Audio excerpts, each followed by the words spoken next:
تو یہ جو تین چیزیں ہیں خاص طور پر نبی کریم صلی اللہ علیہ وسلم کو فرمائی گئیں، یہ بہت اہم اور معاملات کے اندر خاص طور پر وہ لوگ جو تبلیغ کرنے والے ہیں، جو دین کا سبق دینے والے ہیں اور دین کا مشن لے کر آگے چلنے والے ہیں، ان کے لیے یہ تین چیزیں بہت اہم ہیں جسے اختیار کرتے رہنا چاہیے۔ وہ نبی کریم صلی اللہ علیہ وآلہ وسلم کی بارگاہ وہ بارگاہ ہے جو اللہ تبارک و تعالی سے ہمیں معافی دلوانے والی،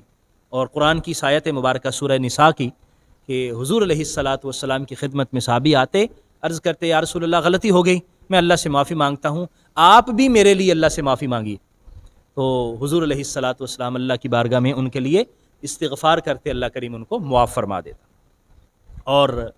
نیکی کا حکم دیجیے۔ اور اگر کوئی جاہل آپ کو پریشان کرتا ہے اور آپ کو تنگ کرتا ہے اور راہ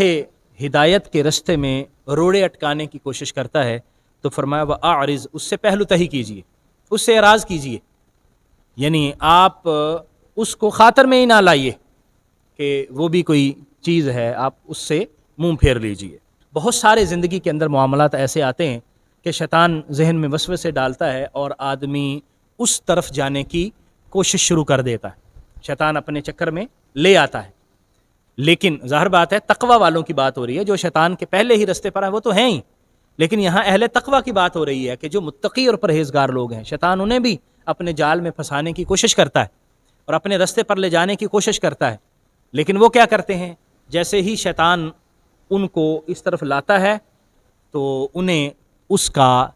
حل معلوم ہے، وہ اس نسخے سے آگاہ ہیں کہ جب شیطان ہمیں پریشان کرے تو اس سے ہم نے بچنا کیسے ہے۔ سب سے بہترین نسخہ جو شیطان کے وار سے بچنے کے لیے جہاں جو ارشاد فرمایا گیا وہ اللہ کا ذکر ہے۔ نبی کریم صلی اللہ علیہ وآلہ وسلم کی حدیث ہے، آپ نے فرمایا کہ الشیطان جاسم علی قلب ابن آدم، شیطان جو ہے وہ ابن آدم کے دل کے ساتھ چمٹا ہوا ہے، وہ ایسے بیٹھا ہوا ہے، تاڑ کے اندر ہے، جیسے ہی موقع ملے میں اپنا حملہ کروں۔ اور حضور فرماتے ہیں کہ اذا ذکر اللہ، انسان جب اللہ کا ذکر کرتا ہے خانہ سا تو وہ بھاگ جاتا ہے، فاذا غفل وسوسہ، اور جب آدمی غافل ہو جاتا ہے تو پھر شیطان وسوسے ڈالتا ہے، برے خیالات، غلط خیالات، شریعت کے خلاف خیالات وہ انسان کے ذہن میں آتے ہیں۔ لیکن جب اللہ کا ذکر کرتا ہے، اذا ذکر اللہ خانہ سا، جب انسان اللہ کا ذکر کرتا ہے تو شیطان بھاگ جاتا ہے۔ تو وہ اللہ کا ذکر شیطان کو دور بھگانے کا ایک بہترین علاج ہے، بہترین نسخہ ہے۔ اور پھر یہاں پر یہ بھی فرمایا گیا کہ جب شیطان بھاگتا ہے، اللہ کا ذکر کرتا ہے انسان، شیطان دور چلا جاتا ہے، اور پھر اللہ کریم اندر والی آنکھ کو بھی بینا فرما دیتا ہے۔ ایک تو ظاہری آنکھ ہے نا جو ہم دیکھتے ہیں، ایک اندر والی آنکھ ہے، ایک ہوتا ہے بصارت، ایک ہوتی ہے بصیرت۔ بصارت تو یہ جو ہماری جو ظاہری آنکھ ہے جو دیکھ رہی ہے، اللہ تبارک و تعالیٰ نے ایک اندر بھی آنکھ رکھی ہوئی ہے،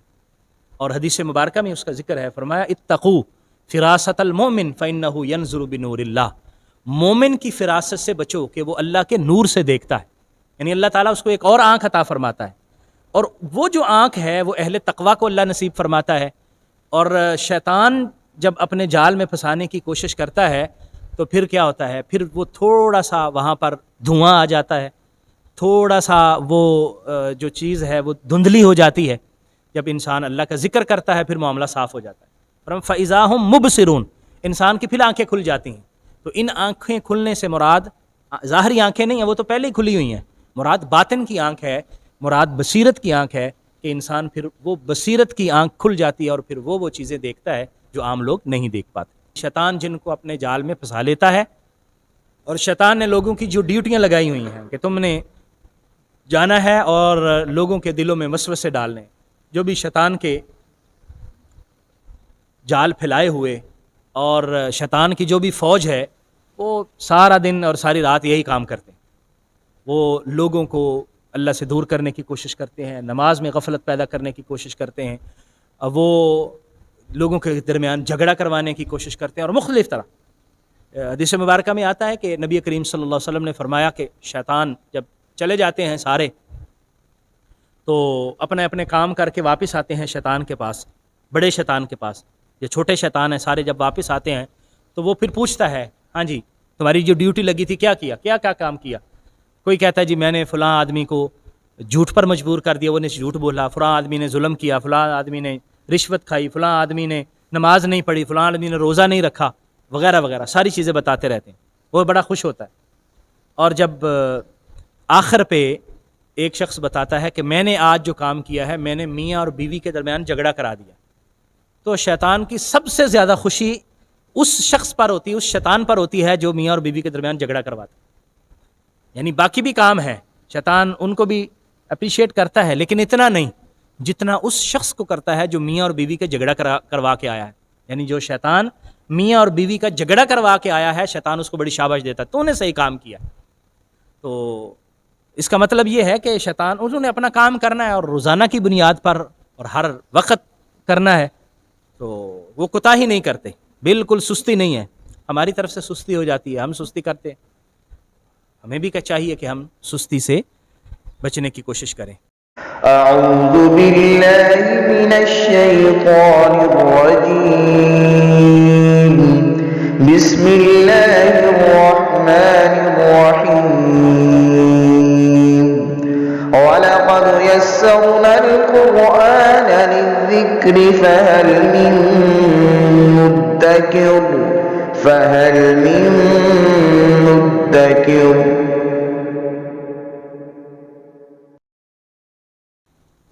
بسم اللہ الرحمن الرحیم۔ سورہ اعراف کا آخری رکوع ہم پڑھ رہے ہیں، 199 نمبر آیہ مبارکہ سے آج پڑھیں گے۔ اعوذ باللہ من الشیطان الرجیم، بسم اللہ الرحمن الرحیم۔ خذ العفو وأمر بالعرف وأعرض عن الجاہلین۔ نبی کریم صلی اللہ علیہ وآلہ وسلم کو ان آیات مبارکہ میں 3 چیزوں کا حکم دیا گیا۔ اس 199 نمبر آیہ مبارکہ میں حضور صلی اللہ علیہ وآلہ وسلم نے جب اعلان نبوت فرمایا تو آپ جانتے ہیں کہ حضور کی مخالفت شروع کر دی گئی۔ نبی کریم صلی اللہ علیہ وسلم کے رستے میں رکاوٹیں کھڑی کرنا شروع کر دیں، حضور کو تبلیغ سے روکا جاتا، آپ کو برا بلا کہا جاتا، پتھر برسائے جاتے، اور پھر ایسا بھی ہوا کہ وہی لوگ جنہوں نے حضور پر پتھر برسائے وہ حضور کے سامنے اب اپنی اس گستاخی پر معذرت کرنے کے لیے کھڑے ہیں۔ حضور صلی اللہ علیہ وآلہ وسلم کے جو بہت بڑے بڑے دشمن تھے، ان میں ابو جہل تھا، ابو سفیان، ابو لہب اور اس طرح کے دیگر لوگ، کچھ تو ابتدا ہی میں واصل جہنم ہوئے اور کچھ کی اولاد کو اللہ تعالیٰ نے توبہ کی توفیق عطا فرمائی، اور کچھ خود حضور صلی اللہ علیہ وسلم کی خدمت میں حاضر ہو کر اسلام قبول کر لیتے ہیں۔ آپ دیکھیں ابو سفیان فتح مکہ کے موقع پر مسلمان ہو جاتے ہیں، اور ان کی زوجہ ہندہ وہ کلمہ پڑھتی ہے۔ خالد ابن ولید جنہوں نے غزوہ احد کے موقع پر مسلمانوں کو شدید نقصان پہنچایا، حضور صلی اللہ علیہ وسلم کے غلام بن جاتے ہیں، اور اس طرح بے شمار مثالیں ایسی ہمیں ملتی ہیں۔ نبی کریم صلی اللہ علیہ وآلہ وسلم ہمیشہ آپ نے ان کے لیے درگزر اور معافی والے پہلو کو غالب رکھا۔ جیسے ہی کوئی اسلام قبول کرنے کے لیے حضور کی خدمت میں آیا، حضور علیہ الصلاۃ والسلام نے زمانہ جاہلیت میں ہونے والی جو بھی گستاخیاں تھیں یا ان کے جو بھی معاملات تھے، حضور علیہ الصلاۃ والسلام نے ان سے درگزر فرمایا۔ وحشی کو دیکھ لیجئے، جس نے حضرت حمزہ حضور کے محبوب چچا کو شہید کیا تھا، نبی کریم صلی اللہ علیہ وسلم کی خدمت میں حاضر ہوا، نقاب کیا ہوا ہے، اپنے منہ کو لپیٹا ہوا ہے کپڑے کے ساتھ، صرف آنکھیں نظر آ رہی ہیں، اور حضور صلی اللہ علیہ وسلم کی خدمت میں حاضر ہوا۔ خیال یہ تھا کہ حضور شاید پہچانیں گے نہیں، لیکن نبی کریم صلی اللہ علیہ وسلم نے پہچان لیا۔ تو حضور نے صرف اتنا فرمایا کہ میرے سامنے نہ آیا کرو، مجھے اپنا محبوب چچا یاد آ جاتا ہے، بلکہ تمہیں ایسے معاف کرتا ہوں، اسلام بھی قبول کر لیا، سارا کچھ، لیکن میرے سامنے نہ آیا کرو۔ تو تو حضور صلی اللہ علیہ وآلہ وسلم کو یہاں اللہ کی طرف سے یہ حکم ہوا، خذ العفو، محبوب معاف کرنے کو، درگزر کرنے کو اختیار کیجئے، وأمر بالعرف، نیکی کا حکم دیجئے، وأعرض عن الجاہلین، اور جاہلین سے اعراض کیجئے، پہلو تہی کیجئے۔ یعنی پہلا حکم یہ ہے کہ جو بھی اپنی گستاخیوں پر معذرت کرتے ہیں، اپنے گناہوں پر توبہ کرتے ہیں اور آپ کی خدمت میں آ جاتے ہیں، قرآن مجید نے تمام اہل ایمان کو نبی کریم صلی اللہ علیہ وآلہ وسلم کا رستہ بتایا ہے، اور اللہ تبارک و تعالیٰ نے فرمایا ہے وَلَوْ أَنَّهُمْ إِذ ظَّلَمُوا أَنفُسَهُمْ جَاءُوكَ، جب یہ اپنی جانوں پر ظلم کر لیں تو آپ کے پاس آ جائیں، فَاسْتَغْفَرُوا اللَّهَ فَاسْتَغْفَرَ لَهُمُ الرَّسُولُ، آپ کی خدمت میں آئیں، اللہ سے معافی مانگیں، اور پھر آپ ان کے لیے اللہ سے معافی مانگیں، وہ آپ سے کہیں اور آپ اللہ کی بارگاہ میں ان کی سفارش کریں کہ یا اللہ تو انہیں معاف کر دے،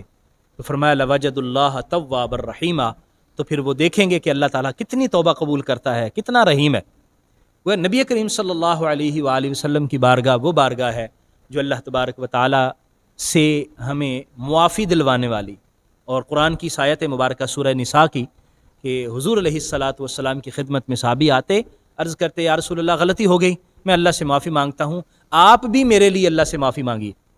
تو حضور علیہ الصلاۃ والسلام اللہ کی بارگاہ میں ان کے لیے استغفار کرتے، اللہ کریم ان کو معاف فرما دیتا۔ اور نیکی کا حکم دیجئے، اور اگر کوئی جاہل آپ کو پریشان کرتا ہے اور آپ کو تنگ کرتا ہے اور راہ ہدایت کے رستے میں روڑے اٹکانے کی کوشش کرتا ہے تو فرمایا وَأَعْرِضْ، اس سے پہلو تہی کیجئے، اس سے اعراض کیجئے، یعنی آپ اس کو خاطر میں ہی نہ لائیے کہ وہ بھی کوئی چیز ہے، آپ اس سے منہ پھیر لیجئے۔ تو یہ جو تین چیزیں ہیں خاص طور پر نبی کریم صلی اللہ علیہ وسلم کو فرمائی گئیں، یہ بہت اہم اور معاملات کے اندر خاص طور پر وہ لوگ جو تبلیغ کرنے والے ہیں، جو دین کا سبق دینے والے ہیں اور دین کا مشن لے کر آگے چلنے والے ہیں، ان کے لیے یہ تین چیزیں بہت اہم ہیں جسے اختیار کرتے رہنا چاہیے: معذرت قبول کرنا، نیکی کا حکم دینا، اور جاہلوں سے اعراض کرنا۔ وَإِمَّا يَنزَغَنَّكَ مِنَ الشَّيْطَانِ نَزْغٌ، اور اگر شیطان کی طرف سے کوئی بھی خیال آئے، کوئی بھی وسوسہ آئے، فَاسْتَعِذْ بِاللَّهِ، تو اللہ کی پناہ لے لیا کریں، اللہ تعالیٰ کی پناہ میں آ جایا کریں۔ اِنَّهُ سَمِيعٌ عَلِيمٌ، بے شک اللہ تبارک و تعالیٰ سب کچھ سننے والا ہے، سب کچھ جاننے والا ہے۔ یہ آیا مبارکہ نبی کریم صلی اللہ علیہ وسلم کے توسل سے ہمارے لیے، کیونکہ حضور علیہ الصلاۃ والسلام تو شیطان کے نعوذ باللہ کسی وسوسے میں آنے والے ہی نہیں تھے اور ممکن ہی نہیں تھا۔ اور حضور صلی اللہ علیہ وسلم کی ایک حدیث بھی مبارکہ بھی ہے، حضور نے ارشاد فرمایا کہ ہر ایک انسان کے ساتھ شیطان ہوتا ہے جو اس کو غلط راہ کی طرف لے جانے کی کوشش کرتا ہے اور وسوسے ڈالتا ہے۔ تو ایک صحابی نے عرض کی یا رسول اللہ آپ کے پاس بھی ہے، ساتھ بھی ہے؟ تو آپ نے ارشاد فرمایا ہاں، لیکن وہ میرا تابع ہے، وہ مسلمان ہو گیا۔ یعنی حضور صلی اللہ علیہ وآلہ وسلم اللہ کے نبی، رسول، افضل الانبیاء والرسول، تو ایسا ممکن نہیں تھا کہ شیطان کا وار آپ پر چلتا یا شیطان آپ کو وسوسہ ڈالتا۔ یہ اصل میں ہمارے لیے کہ اگر شیطان کا کوئی وسوسہ آئے اور شیطان ہمیں راہ ہدایت سے دوسری طرف لے جانے کی کوشش کرے تو کیا کریں؟ اللہ کی پناہ مانگ لیا کریں، اللہ تبارک و تعالیٰ کی پناہ میں آ جائے، جس سے اللہ تبارک و تعالیٰ اس کے وسوسوں سے محفوظ فرمائے گا۔ ان الذین اتقوا اذا مسهم طائف من الشیطان، بے شک وہ لوگ جنہوں نے تقوی اختیار کیا ہے، جو متقی ہیں، اذا مسهم، جب ان کو چھو لیتی ہے، طائف من الشیطان، شیطان کی طرف سے کوئی خیال، کوئی وسوسہ، جب ان کو کوئی چھوتا ہے، انہیں کوئی وسوسہ آتا ہے، تذکروا، تو اللہ کا ذکر شروع کر دیتے ہیں، اللہ کو یاد کرتے ہیں، فاذا هم مبصرون، تو تب ان کی آنکھیں کھل جاتی ہیں۔ یعنی بہت سارے زندگی کے اندر معاملات ایسے آتے ہیں کہ شیطان ذہن میں وسوسے ڈالتا ہے اور آدمی اس طرف جانے کی کوشش شروع کر دیتا ہے، شیطان اپنے چکر میں لے آتا ہے۔ لیکن ظاہر بات ہے تقوی والوں کی بات ہو رہی ہے، جو شیطان کے پہلے ہی رستے پر ہیں وہ تو ہیں ہی، لیکن یہاں اہل تقوی کی بات ہو رہی ہے کہ جو متقی اور پرہیزگار لوگ ہیں، شیطان انہیں بھی اپنے جال میں پھنسانے کی کوشش کرتا ہے اور اپنے رستے پر لے جانے کی کوشش کرتا ہے، لیکن وہ کیا کرتے ہیں؟ جیسے ہی شیطان ان کو اس طرف لاتا ہے تو انہیں اس کا حل معلوم ہے، وہ اس نسخے سے آگاہ ہیں کہ جب شیطان ہمیں پریشان کرے تو اس سے ہم نے بچنا کیسے ہے۔ سب سے بہترین نسخہ جو شیطان کے وار سے بچنے کے لیے یہاں جو ارشاد فرمایا گیا وہ اللہ کا ذکر ہے۔ نبی کریم صلی اللہ علیہ وآلہ وسلم کی حدیث ہے، آپ نے فرمایا کہ الشیطان جاسم علی قلب ابن آدم، شیطان جو ہے وہ ابن آدم کے دل کے ساتھ چمٹا ہوا ہے، وہ ایسے بیٹھا ہوا ہے، تاڑ کے اندر ہے، جیسے ہی موقع ملے میں اپنا حملہ کروں۔ اور حضور فرماتے ہیں کہ اذا ذکر اللہ، انسان جب اللہ کا ذکر کرتا ہے خانہ سا تو وہ بھاگ جاتا ہے، فاذا غفل وسوسہ، اور جب آدمی غافل ہو جاتا ہے تو پھر شیطان وسوسے ڈالتا ہے، برے خیالات، غلط خیالات، شریعت کے خلاف خیالات وہ انسان کے ذہن میں آتے ہیں۔ لیکن جب اللہ کا ذکر کرتا ہے، اذا ذکر اللہ خانہ سا، جب انسان اللہ کا ذکر کرتا ہے تو شیطان بھاگ جاتا ہے۔ تو وہ اللہ کا ذکر شیطان کو دور بھگانے کا ایک بہترین علاج ہے، بہترین نسخہ ہے۔ اور پھر یہاں پر یہ بھی فرمایا گیا کہ جب شیطان بھاگتا ہے، اللہ کا ذکر کرتا ہے انسان، شیطان دور چلا جاتا ہے، اور پھر اللہ کریم اندر والی آنکھ کو بھی بینا فرما دیتا ہے۔ ایک تو ظاہری آنکھ ہے نا جو ہم دیکھتے ہیں، ایک اندر والی آنکھ ہے، ایک ہوتا ہے بصارت، ایک ہوتی ہے بصیرت۔ بصارت تو یہ جو ہماری جو ظاہری آنکھ ہے جو دیکھ رہی ہے، اللہ تبارک و تعالیٰ نے ایک اندر بھی آنکھ رکھی ہوئی ہے، اور حدیث مبارکہ میں اس کا ذکر ہے، فرمایا اتقوا فراست المؤمن فإنہ ینظر بنور اللہ، مومن کی فراست سے بچو کہ وہ اللہ کے نور سے دیکھتا ہے، یعنی اللہ تعالیٰ اس کو ایک اور آنکھ عطا فرماتا ہے، اور وہ جو آنکھ ہے وہ اہل تقویٰ کو اللہ نصیب فرماتا ہے۔ اور شیطان جب اپنے جال میں پھنسانے کی کوشش کرتا ہے تو پھر کیا ہوتا ہے، پھر وہ تھوڑا سا وہاں پر دھواں آ جاتا ہے، تھوڑا سا وہ جو چیز ہے وہ دھندلی ہو جاتی ہے۔ جب انسان اللہ کا ذکر کرتا ہے پھر معاملہ صاف ہو جاتا ہے۔ فَإِذَا هُمْ مُبْصِرُونَ، انسان کی پھر آنکھیں کھل جاتی ہیں۔ تو ان آنکھیں کھلنے سے مراد ظاہری آنکھیں نہیں ہیں، وہ تو پہلے ہی کھلی ہوئی ہیں، مراد باطن کی آنکھ ہے، مراد بصیرت کی آنکھ ہے، کہ انسان پھر وہ بصیرت کی آنکھ کھل جاتی ہے اور پھر وہ چیزیں دیکھتا ہے جو عام لوگ نہیں دیکھ پاتے۔ وَإِخْوَانُهُمْ يَمُدُّونَهُمْ فِي الْغَيِّ، اور جو شیطان کے بھائی ہیں وہ یمدونہم، شیطان ان کو کھینچتے ہیں، فی الغی، گمراہی میں، ثم لا یقصرون، اور پھر اس میں کوئی کوتاہی نہیں کرتے، یعنی شیطان جن کو اپنے جال میں پھنسا لیتا ہے، اور شیطان نے لوگوں کی جو ڈیوٹیاں لگائی ہوئی ہیں کہ تم نے جانا ہے اور لوگوں کے دلوں میں وسوسے ڈالنے، جو بھی شیطان کے جال پھیلائے ہوئے اور شیطان کی جو بھی فوج ہے وہ سارا دن اور ساری رات یہی کام کرتے ہیں، وہ لوگوں کو